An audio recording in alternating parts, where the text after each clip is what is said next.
สบายดีทุกคนมื้อนี้พบกับซ่องบิ๊กหนุ่มห่วงเนาะมื้อนี้น้องบิ๊กสิพาไปจุดธูปจุดเทียนให้อีพอเนาะอยู่วัดบ้านโนนแก้วเนาะพี่น้องเนาะมื้อนี้ก็เป็นมื้อออกพรรษาเนาะแม่นบ่ออกพรรษามื้อนี้เป็นมื้อออกพรรษาเฮาก็ไปพร้อมด้วยทีมงานเฮาก็มีไอ้บอยแล้วก็เติ้ลแล้วก็บิวิวเนาะไปเฮาไปกันเลย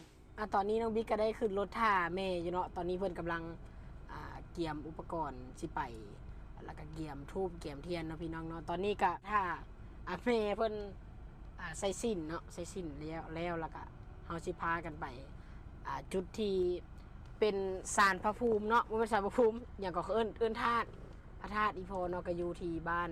โนนแก้วเนาะก็คือวัดโนนแก้วพี่น้องเนาะเดี๋ยวมื้อนี้สินำเส้นทางให้ทุกคนเบิ่งเลยว่าลังเทื่อทุกคนอยากมากราบไหว้ธาตุของพ่อน้องบิ๊กเนาะก็อยู่ที่บ้านโนนแก้ววัดโนนแก้วแล้วกันเนาะวันนี้เฮาก็ไปกันเลยนะพี่น้องเนาะแม่ก็ได้ขึ้นรถแล้ว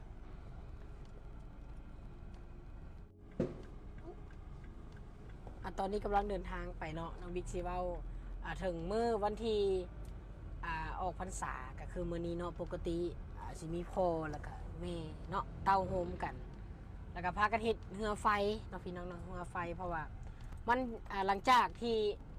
พ้นผ่านมื้อนี้ไปแล้วมันจะเป็นหน้างานนี่พี่น้องเนาะบ่ว่างานดองหรือว่างานจัดเลี้ยงอย่างต่างๆเพิ่นสิมักเฮ็ดมื้อออกพรรษาเนาะพี่น้องเนาะเพราะว่าโดยพิเศษนี่แม่นถ้าบ่มีโควิดนี่เป็นบ่ได้อยู่เนาะพี่น้องเนาะแล้วก็ถ้ามีอีพ่อก็บ่ได้อยู่เลยพี่น้องไปงานนี้งานนั้นตลอดเนาะอีพ่อเพิ่นก็ขึ้นมาก็อยากคิดฮอดเพิ่นเนาะพี่น้องเนาะตอนนี้ก็ไปแล้วสำหรับไผที่อยากฮู้เนาะเมื่อกี้น้องบิ๊กก็ลืมบอกเนาะพี่น้องเนาะก็ไปทางนี่แหละเนาะเส้นธงพงเดี๋ยวไปฮอดหักเห็นเอามือกล้องถ่ายเลยโอ้บังผู้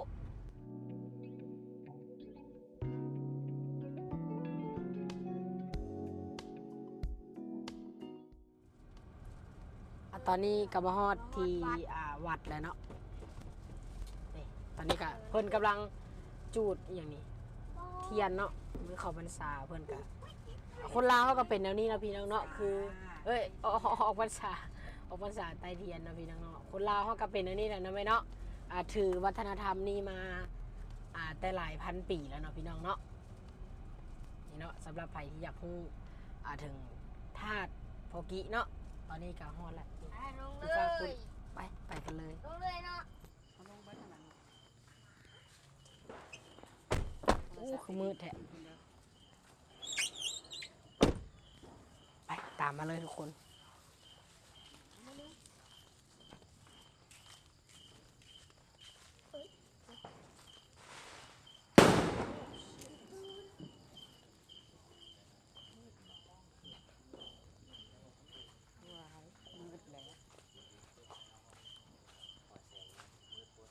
ไม่ขอแสงเนี่ยมือกล้องขอแสงหน่อยนึงนะคือว่ามืดแท้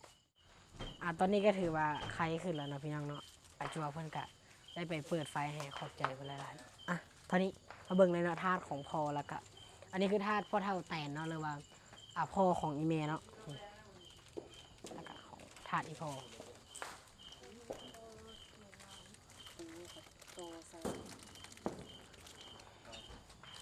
ใส่จักดอกนี่ไหมโตใต้ไปโลดใต้ละลายใต้มันหิววัดหันโอ้ใส่ยางละสองนะบัดนี้ทุกคนไปเบิ่งตอนน้ำบิ๊กใกล้เลยพ่อเฒ่าเอ้ยพ่อเอ้ยมื้อนี้ลูกหลานได้มาไต่ทูบไต่เทียนเป็นมื้อออกพรรษาเนาะมื้อนี้วันที่21หรือ22มื้อนี้วันที่21นะพี่น้องก็ขอให้ค้ำให้คูณให้อยู่เย็นเป็นสุขเด้อครอบครัวเฮาเนาะสาธุ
วันนี้เฮาก็แล้วเนาะพี่น้องๆสำหรับการบูชาธาตุพ่อแล้วก็ธาตุพ่อเฒ่าเนาะ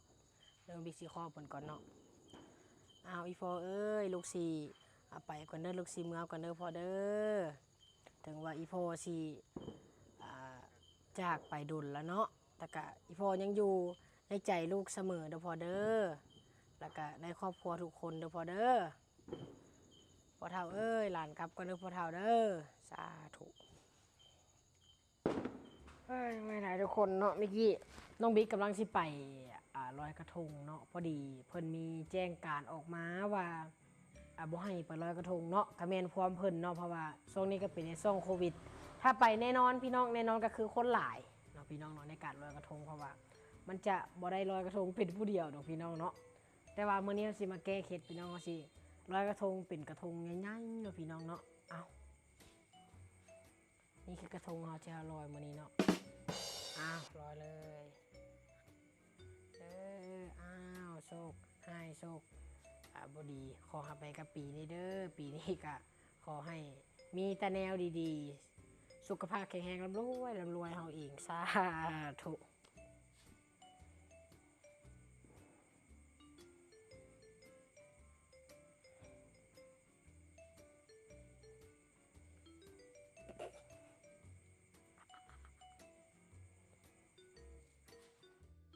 ก็ขอบใจทุกคนที่ติดตามมาฮอดจนสุดท้ายนะพี่น้องเนาะมื้อนี้ก็น้องบิ๊กสิได้ไปแล้วยังเหลือแต่คลิปเก่าๆน้องบิ๊กอยากให้ทุกคนไปเบิ่งเนาะตัวอย่างคลิปนี้เนาะเป็นคลิปห้องเพลงไว้หาไรให้กับไว้อะไรเนาะให้กับทางลุงพลศักดิ์เนาะก็ขอให้ทุกคนติดตามกดไลค์กดแชร์อย่าลืมพี่น้องกดกระดิ่งให้น้องบิ๊กเด้อขอบใจบ๊ายบายคลิปหน้าเจอกันเนาะ